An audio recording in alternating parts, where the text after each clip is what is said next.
কাজ করে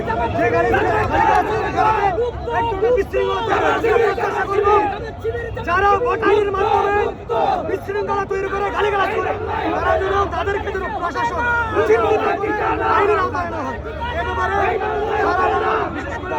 যারা সরকারে আছেন আমি চাই যারা সোশ্যাল মিডিয়াতে এই ধরনের সৃষ্টি করেছে এবং সেই সকল গুপ্ত এবং বডারিগুলোর মাধ্যমে মানুষের মধ্যে যে মিথ্যা ন্যারেটিভ পুশ করা হচ্ছে তাদের বিরুদ্ধে সরকার যথাযথ ব্যবস্থা নিক এবং ক্যাম্পাসে যে কোনো ধরনের অযোগ্যতা যদি তৈরি হয় সেক্ষেত্রে আমরা তার বিরুদ্ধে অবস্থান করছি শান্তির পক্ষে।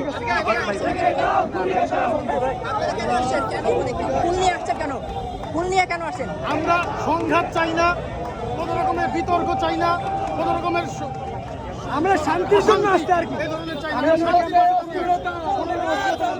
ক্যাম্পাসে অস্থিরতা চলবে না, চলবে না। ক্যাম্পাসে গুপ্তগিরি চলবে না, চলবে না।